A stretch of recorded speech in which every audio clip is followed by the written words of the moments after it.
Welcome back to the channel commerce centre. और आज हम पढ़ने वाले अकाउंटिंग इक्वेशन जो कि हम लोग का न्यूमेरिकल पोर्शन है अकाउंटेंसी का। इससे पहले कि हम पढ़ाई स्टार्ट करें आप जाके लास्ट वीडियो मेरा देखिएगा जो कि मैंने रिवाइज सिलेबस पे बनाया हुआ है। अगर आपने नहीं देखा है तो मैं डिस्क्रिप्शन बॉक्स में लिंक डाल दूंगी, आप वहाँ से जाके देख सकते हैं। तो चलिए अब हम पढ़ना स्टार्ट करते हैं। पहले हम अपने चैप्टर को जानते हैं, अकाउंटिंग इक्वेशन। देखिए इक्वेशंस हम लोग पहले भी सुने हुए हैं, इक्वेशन हमें प्रीवियस ईयर में जैसे मैथमेटिक्स में ये सब में हम लोग ने पढ़ा है, क्वाड्रेटिक इक्वेशन, लीनियर इक्वेशन। तो उस सब में क्या होता है, हम लोग एक इक्वेशन दिया रहता है और उस इक्वेशन पे हमें क्वेश्चन सॉल्व करना रहता है, उस इक्वेशन पे क्वेश्चन सॉल्व करना रहता है। तो यहाँ भी हमें एक इक्वेशन मिलेगा, एक फॉर्मूला मिलेगा जिस पे हमको अपना क्वेश्चन सॉल्व करना है। तो कुछ नहीं, एक फॉर्मूला बेस्ड चैप्टर है, हमको फॉर्मूला अगर हम फॉर्मूला समझ जाते हैं, फॉर्मूला समझना है हमको, अगर हम फॉर्मूला समझ जाते हैं तो इस चैप्टर में हमको कहीं कोई परेशानी नहीं आने वाली है। तो आइए हम डेफिनेशन के साथ चैप्टर स्टार्ट करते हैं। Accounting equation is a formula of accounting. Accounting equation is a formula. Accounting equation, what is accounting equation? Accounting equation is a formula of accounting which shows that the asset of the business are always equal to the total of liability and capital. देखिए क्या बोला definition में। Accounting equation क्या है? एक formula है। क्या है? फॉर्मूला है जो क्या शो करता है, क्या दिखाता है कि हम लोग का जो फर्म का, जो बिजनेस का जो एसेट है, बिजनेस का जो हम लोग का एसेट है वो क्या होता है? इक्वल होता है। बिजनेस का जो हम लोग का एसेट होता है क्या होता है? इक्वल होता है। एसेट इक्वल होता है, किससे इक्वल होता है? Equal to the total of liability and capital. Liability और कैपिटल से हम लोग का इक्वल होता है। तो हम ऐसे लिख सकते हैं, एसेट किसके इक्वल होता है?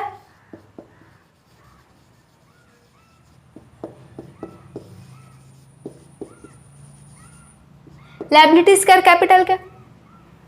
एसेट किसके इक्वल होता है? लायबिलिटीज और कैपिटल का। तो asset of the business is always equal to liabilities and capital of the business. तो यही है हम लोग का इक्वेशन, यही है हम लोग का इक्वेशन इस चैप्टर में। इसी इक्वेशन को हमको समझना है, इसी पे हमें सारा क्वेश्चन सॉल्व करना। तो आइए पहले टर्म्स देखते हैं हम लोग। एसेट का मतलब क्या होता है, लायबिलिटी का मतलब क्या होता है और कैपिटल का मतलब क्या होता है। देखिए एसेट का मतलब होता है हम लोग का संपत्ति। एसेट होता है हम लोग का संपत्ति। आप लोग जानते ही होंगे। देखिए संपत्ति क्या हो, मान लीजिए कोई बिजनेस ओनर है, कोई पर्सन है ए, उसको अपना बिजनेस स्टार्ट करना है। तो बिजनेस स्टार्ट करने से पहले उसे क्या क्या चाहिए होगा? बिजनेस स्टार्ट करने से पहले उसे क्या क्या चाहिए? मान उसे कैश चाहिए, उसके पास कैश कुछ बैलेंस होना चाहिए, कुछ बैंक बैलेंस होना चाहिए, कुछ बिल्डिंग हो, लैंड हो, बहुत तरह का चीज़ चाहिए, फर्नीचर, कुछ व्हीकल्स, कुछ भी हो, कि एक बिजनेस में बहुत तरह की चीज़ चाहिए। तो ये जितना भी चीज़ हम लोग को चाहिए, कैश है, बैंक बैलेंस है, हम लोग का बिल्डिंग है, मशीन्स है, लैंड, कुछ भी, ये सारा क्या होता है? हम लोग का एसेट होता है। कोई भी ऐसा चीज़ जो कि हम लोग का वैल्यू रियलाइज़ करता है, कोई भी ऐसा चीज़ जो हम लोग का कैश बेनिफिट देता है, वैल्यू रियलाइज़ करता है, वो होता है हम लोग का एसेट। इसके बारे में हम लोग और अभी एक्सप्लोर करके पढ़ेंगे, एक्सपेंड करके पढ़ेंगे आगे जाके। तो ये है हम लोग का एसेट। अब देखिए लायबिलिटी क्या होता है? लायबिलिटी होता है हम लोग का कर्ज। जैसे हम देखें कि यहाँ पे ए को बिजनेस स्टार्ट करना था तो उसे ये सब चीज़ की ज़रूरत थी। तो मान लीजिए ए के पास ये सब चीज़ नहीं होता है, मीन्स होता है, कुछ कम होता है, ज़्यादा होता है। मान लीजिए मुझे कैश का ज़रूरत था ₹1,00,000 का, 1 लाख रुपीज़ का कैश का ज़रूरत था, मेरे पास बस 50,000 कैश है। तो मैं और 50,000 जो मेरे पास कम पड़ रहा है वो कहाँ से लाऊंगी? मैं किसी से कर्ज लूँगी। मुझे क्या करना पड़ेगा? किसी से कर्ज लेना पड़ेगा। मेरे पास कितना था? 1 लाख रुपीज़ था और मेरे पास 1 लाख रुपीज़ का मुझे ज़रूरत था और मेरे पास है कितना? 50,000 रुपीज़ ही। तो जो मेरे को 50,000 का लैक हो रहा है, जो 50,000 मेरा कम है, वो मैं कहाँ से लाऊंगी? मुझे क्या करना पड़ेगा? कहीं ना कहीं से तो लोन लेना होगा, कर्ज लेना पड़ेगा, किसी से मांगना होगा। तो अगर हम किसी से पैसा मांग के लाते, जो 50,000 मेरे को कम पड़ रहा है वो मैं किसी से मांग के लाती हूँ, तो मुझे आज नहीं तो कल उसे वापस करना पड़ेगा, रिटर्न करना पड़ेगा। तो मेरे ऊपर क्या बनता है? कर्ज बनता है, दायित्व बनता है, लायबिलिटी बनता है, उसको 50,000 वापस पे ऑफ करने का, रिटर्न करने का। तो ये होता है हम लोग का लायबिलिटी, जो हम लोग को वापस पे ऑफ करना पड़ता है, जो हम लोग के सर पे कर्ज बन के रहता है। अब आता है कैपिटल। कैपिटल हम लोग बहुत बढ़िया से जानते हैं। कैपिटल का मतलब क्या चीज़ होता है? पूंजी। पूंजी, कैपिटल, जो कि हम लोग का ओनर इन्वेस्ट करता है। कैपिटल वो पैसा है जो कि हम लोग का ओनर इन्वेस्ट करता है बिजनेस में। जैसे ए के पास पहले से कितना पैसा था? 50,000 पहले से उसके पास था और उसे कर्ज कितना लेना पड़ा? 50,000। तो ये जो कर्ज वाला अमाउंट है हम लोग का क्या है? लायबिलिटी है। ये जो 50,000 ये हम लोग का क्या है? लायबिलिटी है। और ए के पास पहले से कितना था? 50,000। ये बिजनेस में कितना लगाया? ये वाला 50,000। तो ये हो गया हम लोग का कैपिटल। कैपिटल हम लोग वो अमाउंट होता है जो बिजनेस ओनर, बिजनेसमैन अपना बिजनेस में लगाता है, कहीं से मांग के नहीं लाता, खुद का उसका पैसा होता है। ओनर्स फंड, ओनर का खुद का पैसा होता है कैपिटल। ठीक था, ये हम लोग का टर्म्स का मतलब था। अब हम अपने इक्वेशन को समझते हैं।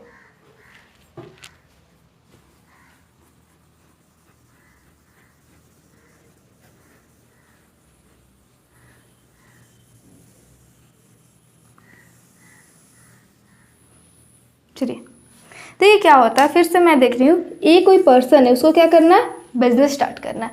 ए कोई पर्सन, उसे बिजनेस स्टार्ट करना है, तो बिजनेस स्टार्ट करने के लिए उसे कुछ एसेट्स चाहिए होगा, कैश चाहिए होगा, कुछ बैलेंस होना चाहिए बैंक में, कुछ प्रॉपर्टीज होना चाहिए, लैंड, बिल्डिंग, मशीन, बहुत तरह की चीज़, जो भी उसके बिजनेस के हिसाब से उसको रिक्वायर्ड है उसको।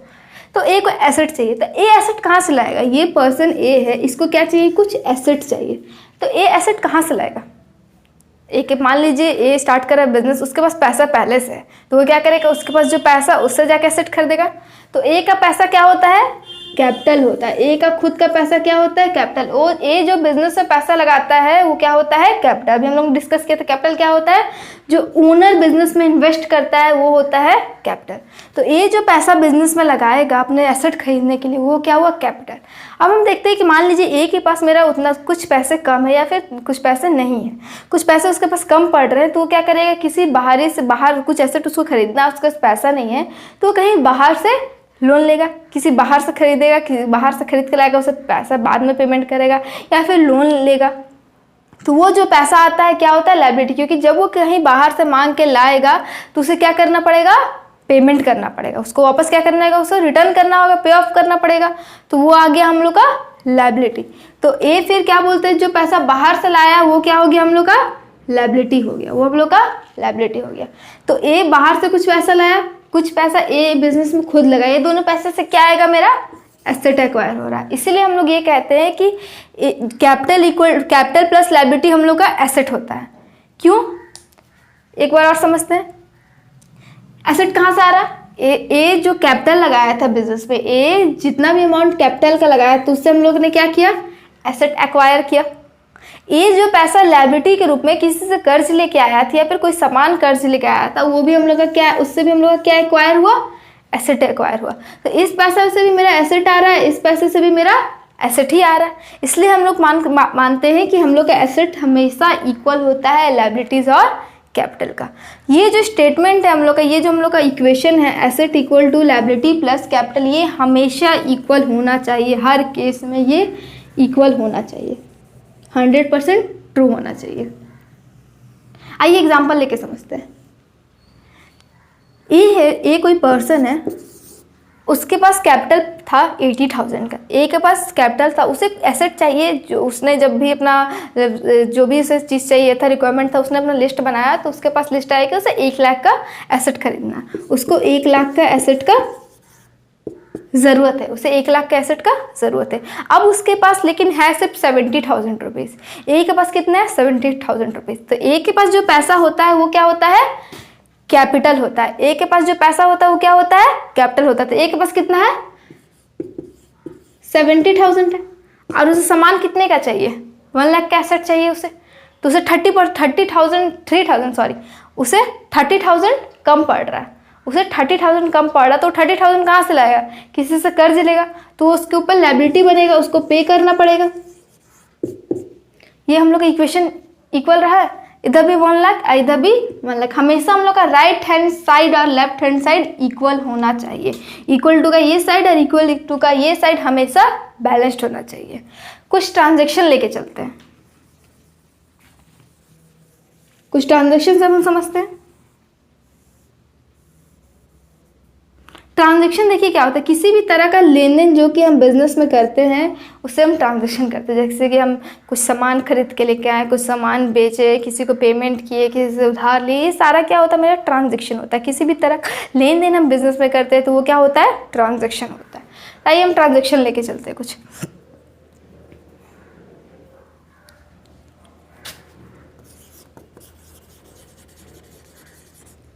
ए started business with cash 2 lakhs, transaction को समझिएगा, ट्रांजेक्शन हमारा क्या बोल रहा है, A started business with cash 2 lakhs। A कोई पर्सन है वो बिजनेस स्टार्ट कर रहा है कितने कैश के साथ, 2 lakhs के साथ। तो ए का जो पैसा ए जो बिजनेस में इन्वेस्ट कर रहा है कितना इन्वेस्ट कर रहा है, 2 lakhs इन्वेस्ट कर रहा है।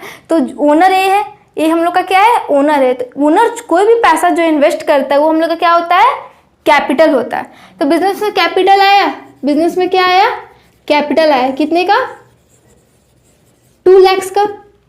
बिजनेस में क्या इन्वेस्ट हुआ मेरा, कैपिटल है। किस फॉर्म में कैपिटल आया है, कैश के फॉर्म में। ए क्या किया, बिजनेस में इन्वेस्ट किया है कैपिटल कितना, 2 lakhs, कैश के फॉर्म में क्या लगाया, कैश लगाया है। तो कैश मेरा क्या होता है, एसेट होता है। तो एसेट के अंदर आ जाएगा मेरा कैश कितना, 2 lakhs। फिर से एक बार समझते हैं, A started business with cash 2 lakh। A ने बिजनेस स्टार्ट किया है 2 लाख कैश के साथ। तो जब ओनर बिजनेस स्टार्ट करता है कैश के साथ तो उसे हम क्या बोलते हैं, कैपिटल बोलते हैं। ओनर कोई भी चीज बिजनेस में लगा रहा है अपने तरफ से तो वो होता है कैपिटल। तो 2 lakhs कैपिटल वो लगा रहा है किस फॉर्म में, कैश के फॉर्म में। तो इसीलिए मैंने कैश के अंदर 2 लाख लिखा और कैपिटल के अंदर 2 lakhs लिखा। लायबिलिटी भी कोई इफेक्ट नहीं पड़ रहा क्योंकि हम लोग कहीं से कर्ज नहीं ले रहे, कहीं से लायबिलिटी नहीं ले रहे, तो ये मेरा हो जाएगा 0। अब हम इसे बैलेंस करते हैं। हम लोग ये देख रहे हैं कि इधर भी 2 lakhs है, इधर भी मेरा 2 lakhs है टोटल। दोनों साइड क्या है मेरा, 2 lakhs है। दूसरा इक्वेशन लेते हैं, दूसरा ट्रांजैक्शन लेते हैं।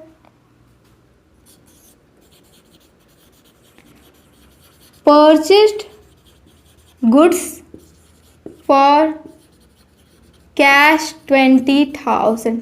ट्रांजैक्शन को समझिएगा, क्वेश्चन समझिएगा, आंसर बनेगा। Purchased goods for cash 20,000। Purchase किए हैं कोई भी गुड कितने का, 20,000 का पेमेंट किए हैं कैश में। परचेस्ड गुड्स फॉर कैश 20,000, 20,000 का सामान खरीदे हैं, पेमेंट किए कैश में। तो सोच के चलते हैं कि अगर हम किसी से सामान खरीदे, किसी से हम क्या किए, सामान खरीदे 20,000 का, तो उसे हमें पेमेंट करना ही पड़ेगा, पेमेंट करना पड़ेगा। और पेमेंट क्या चीज़ में कर रहे हैं हम लोग, कैश में पेमेंट कर रहे हैं।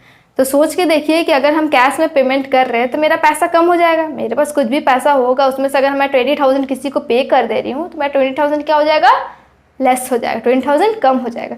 तो यहाँ पे क्या हो रहा है, सामान खरीदने के लिए 20,000 पेमेंट कर रहे हैं, तो 20,000 पेमेंट कर रहे हैं तो मेरा 20,000 20,000 कैश कम हो जाएगा।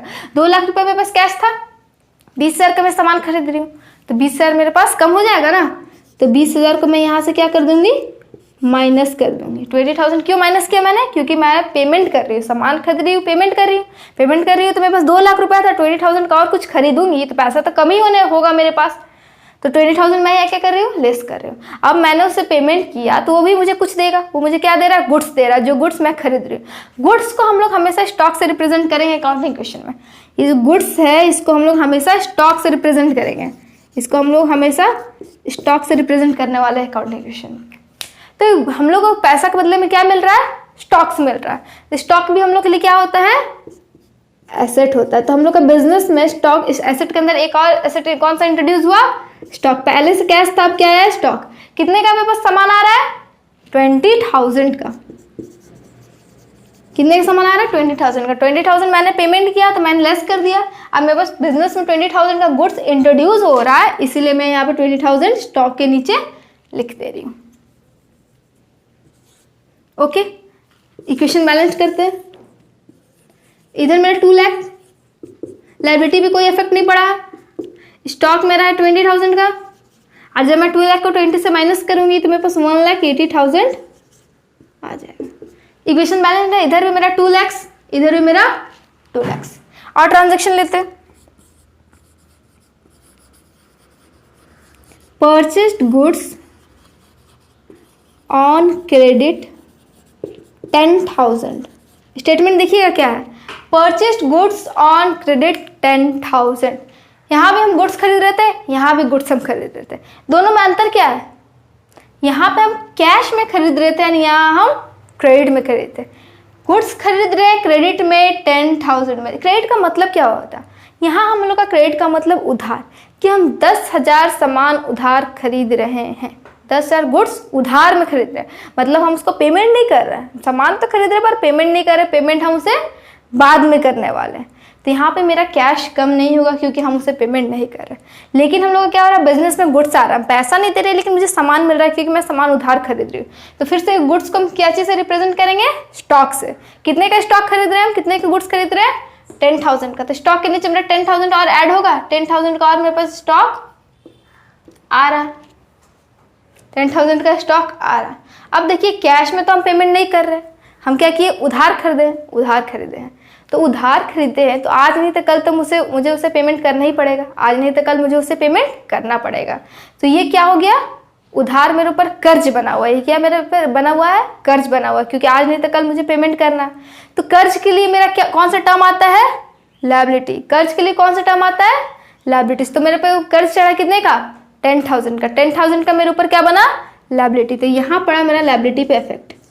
10,000 मेरे ऊपर क्या बना, लायबिलिटी बना, क्योंकि मुझे उसे बाद में पेमेंट करना है, पैसे रिटर्न करनी है। चलिए अब लायबिलिटी, जैसे इसके अंदर मेरा सर्वेंट्स आया तो मेरा लायबिलिटीज के भी अंदर आएगा, लायबिलिटीज के भी अंदर आएगा। तो क्या ऐड आएगा, देखिए क्या होता है, जिस भी पर्सन से हम लोग उधार सामान खरीदते हैं, अगर हम क्रेडिट परचेस करते हैं कहीं से, क्रेडिट परचेस कहीं से भी अगर हम उधार परचेस करेंगे, जब भी उधार खरीदारी का बात आता है तो हम लोग का एक नया टर्म इंट्रोड्यूस होता है, कौन सा, क्रेडिटर। कौन सा टर्म आता है हम लोग का उधार परचेज में,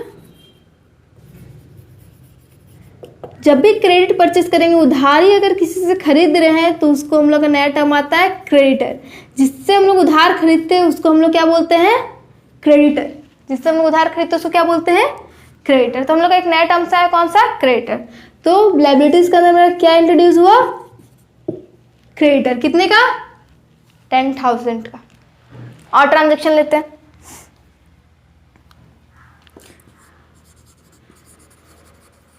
purchased furniture for 15,000, purchased furniture for 15,000। 15,000 का मैंने फर्नीचर खरीदा, 15,000 का क्या खरीदा गया है, फर्नीचर खरीदा गया। फर्नीचर खरीदेंगे हमें पेमेंट करना पड़ेगा, फर्नीचर खरीदेंगे तो हमें क्या करना पड़ेगा, पेमेंट करना पड़ेगा। पेमेंट करेंगे तो जो कैश मेरे पास है, जो पैसे मेरे पास है, वो क्या हो जाएंगे, कम हो जाएंगे। तो 15,000 का अगर हम फर्नीचर खरीदेंगे तो मेरा कैश कितना कम होगा, 15,000। इसको हमने बैलेंस नहीं किया था, पहले बैलेंस कर देते हैं। इधर 2 लाख, ये हम लोग का 10,000, ये हम लोग का 30,000 और 1,80,000। इक्वेशन बैलेंस्ड है, ठीक है। ये ट्रांजैक्शन देखते हैं, परचेस्ड फर्नीचर फॉर 15,000। 15,000 का हम लोग ने फर्नीचर खरीदा। अगर हम फर्नीचर खरीदेंगे तो हमें क्या करना पड़ेगा, पेमेंट करना पड़ेगा। क्या करना पड़ेगा, पेमेंट करना पड़ेगा। और जैसे हम पेमेंट करेंगे हम लोग का कैश क्या हो जाएगा, कम हो जाएगा। कैश क्या हो जाएगा, हम लोग का डिक्रीज कर जाएगा। तो मेरे पास कैश कितना है, 1,80,000। तो 1,80,000 में मैं 15,000 का फर्नीचर ले रही हूँ, तो 15,000 से मेरा कैश कम हो जाने वाला है। और बिजनेस में जब मैं पेमेंट करूंगी तो बिजनेस में क्या आएगा, फर्नीचर आएगा। मैंने जाके पैसा दिया, बिजनेस में मेरा क्या इंट्रोड्यूस हो गया, फर्नीचर। तो फर्नीचर क्या है, हम लोग का एसेट है हम लोग का। तो एक और एसेट मेरे पास आ गया, कौन सा, फर्नीचर। फर्नीचर कितने का फर्नीचर आया बिजनेस में, 15,000 का। तो फर्नीचर के नीचे हम यहाँ लिखेंगे 15,000। देखिए जो भी एसेट है, जो भी लायबिलिटी इंट्रोड्यूस है, उसके नीचे हमें अमाउंट लिखते जाना है। कैश था तो कैश के नीचे, स्टॉक था तो स्टॉक के नीचे, फर्नीचर था तो फर्नीचर के नीचे। ये थोड़ा टेढ़ा हो गया, फर्नीचर के नीचे। तो फर्नीचर कितना का आ रहा है मेरे पास, 15,000 का आ रहा है। तो 15,000 का मैंने पेमेंट किया, 15,000 का बिजनेस से फर्नीचर आया। पेमेंट किया तो माइनस किया, फर्नीचर आया तो मैंने प्लस किया। चलिए बैलेंस करेंगे, देखेंगे बैलेंस सेम आएगा। 1,80,000 15,000 गया तो 1,65,000। ये हुआ 30,000 मेरा, इस पर कोई इफेक्ट नहीं पड़ा तो इसे हम जीरो कर दे रहे हैं। 15,000 मेरा क्या है, फर्नीचर है। ये मेरा 10,000 और ये मेरा 2 लाख। इक्वल चल रहा है इक्वेशन, हाँ इक्वल चल रहा है। देखिए जैसे जैसे यहाँ पर आ रहा है, यहाँ पे स्टॉक का जगह खाली था, यहाँ पे जीरो कर दीजिए ताकि आप लोग को बाद में कोई प्रॉब्लम ना हो। जो खाली स्पेस है उसमें क्या कर दीजिए, जीरो करते जाइए, दबा दो प्रॉब्लम होगा। ओके, एक ट्रांजैक्शन और लेते हैं, तो थोड़ा सा इसे मैं मिटा देती हूँ ऊपर से।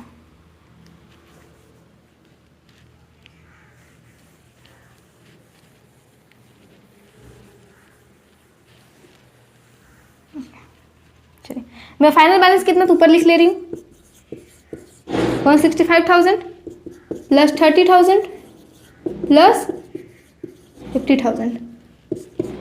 इधर था हम लोग का 10,000,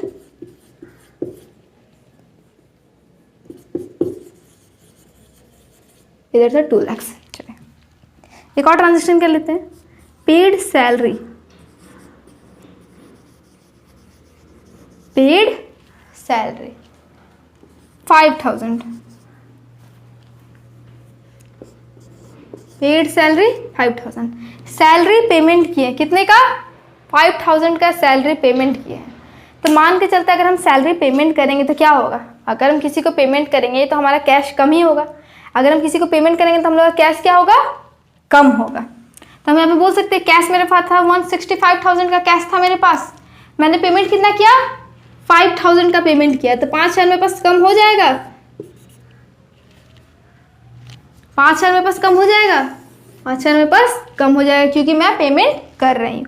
अब पेमेंट कर रही थी इसके बदले में मुझे क्या मिल रहा, कोई एसेट तो आ नहीं रहा कि अगर मैं पेमेंट कर रही तो कुछ ला रही, मैंने तो सैलरी के लिए पेमेंट किया। तो एक दूसरा इफेक्ट जो इसका पड़ेगा वो कैपिटल भी पड़ेगा, मेरा कैपिटल भी 5,000 से कम हो जाएगा। पेमेंट की सैलरी 5,000 से कैश कम हुआ और 5,000 से कैपिटल कम हुआ। बैलेंस करेंगे 160,000, 1,60,000, 30,000 और यहाँ पे मेरा कितना आ रहा है 15,000, 10,000 माइनस कर प्लस करने यहाँ माइनस करने बाद आ रहा है 1,95,000। इक्वेशन बैलेंस चल रहा है ये हम लोग का। हर ट्रांजेक्शन के बाद जितने भी ट्रांजेक्शन हो, हर ट्रांजेक्शन के बाद जो भी इक्वेशन टोटल करके हम लाएंगे वो हमेशा बैलेंस होना चाहिए। बैलेंस होना चाहिए इन दी फॉर्म कि लेफ्ट हैंड साइड और राइट हैंड साइड हमेशा इक्वल होना चाहिए। तो अब हम एक क्वेश्चन लेंगे, क्वेश्चन लेके क्वेश्चन से समझेंगे।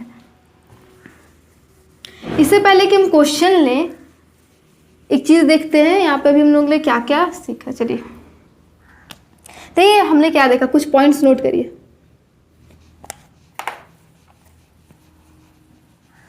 हम लोग क्या देखा, इस 4-5 ट्रांजेक्शन से हमने क्या देखा कि हर ट्रांजेक्शन का 2 इफेक्ट पड़ रहा था, हर ट्रांजेक्शन का 2 इफेक्ट पड़ रहा था। एक इफेक्ट इसका यहाँ पड़ा, एक यहाँ पड़ा, इसका भी एक यहाँ पड़ा था, एक यहाँ पड़ा था, इसका 2 यहाँ पड़ा। तो हर ट्रांजेक्शन का सिर्फ 2 नहीं 3 इफेक्ट भी कभी कभी पड़ता है। तो मिनिमम 2 इफेक्ट होगा हम लोग को, मिनिमम हर ट्रांजेक्शन का कितना इफेक्ट होगा, 2 इफेक्ट होगा। मिनिमम हर ट्रांजेक्शन का 2 इफेक्ट होगा, मिनिमम 2 इफेक्ट। दूसरा, after each transaction equation will be balanced. Her transaction के बाद मेरा इक्वेशन बैलेंस्ड होना चाहिए। इक्वेशन क्या होना चाहिए, बैलेंस्ड होना चाहिए। इक्वेशन क्या होना चाहिए, बैलेंस्ड होना चाहिए। हर ट्रांजेक्शन के बाद जो भी ट्रांजेक्शन हो हम लोग का इक्वेशन बैलेंस होना चाहिए। तीसरा हमने क्या देखा, ये सैलरी वाला। सैलरी हम लोग के लिए क्या है, खर्च है। अगर मैं किसी को सैलरी पेमेंट कर रही हूँ तो हम लोग के लिए क्या होता है, खर्च होता है। सैलरी अगर मैं किसी को पेमेंट कर रही हूँ तो हम लोग के लिए क्या होता है, खर्च होता है, एक्सपेंस।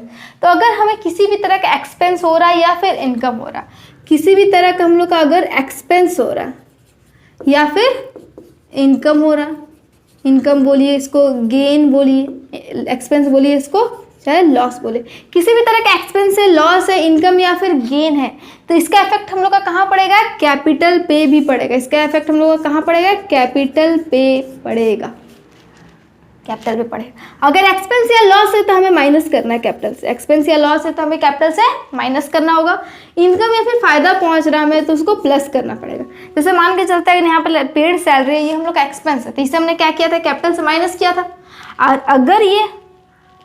अगर ये एक्सपेंस नहीं हो के मान लीजिए यहाँ पे इनकम होता है कि रिसीव्ड रेंट या फिर रिसीव्ड कमीशन, रिसीव्ड कमीशन 5,000, अगर हमें 5,000 का कमीशन मिला है तो ये हम लोग के लिए क्या हुआ, इनकम हुआ।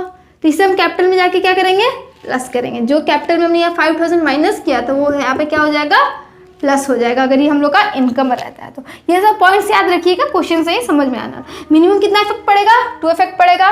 हर ट्रांजेक्शन के बाद हम लोग का इक्वेशन बैलेंस होना चाहिए। एक्सपेंसेस और लॉस, इनकम और गेन अगर रहेगा तो एक्सपेंस लॉस हमेशा माइनस होगा, इनकम और गेन हम लोग का हमेशा प्लस होगा। Okay, minimum two effect, equation balance होना चाहिए, एक्सपेंस या लॉस रहेगा तो माइनस होगा कैपिटल से, इनकम या गेन होगा तो कैपिटल से प्लस होगा। ओके, तो इस क्लास में इतना ही। आने वाले क्लासेस में मैं क्वेश्चन सॉल्व करके दिखाने वाली हूँ, जो कॉन्सेप्ट हम लोगों ने समझा था। जाने से पहले मैं आपको बता दूं कि हर रोज़ वीडियो 8 बजे सुबह मैं अपलोड करने वाली हूं, तो अगर आप लोगों ने चैनल को सब्सक्राइब नहीं किया तो सब्सक्राइब कर लीजिएगा ताकि आपको नोटिफिकेशन डायरेक्ट आपको मिल जाए। और अगर आप लोगों ने टेलीग्राम या इंस्टाग्राम चैनल ज्वाइन नहीं किया है तो मैं डिस्क्रिप्शन बॉक्स में लिंक डाल दे रही हूँ, आप वहाँ से ज्वाइन कर लीजिएगा। वीडियो अच्छी लगी होगी तो लाइक करिएगा, सब्सक्राइब करिएगा और शेयर करिएगा।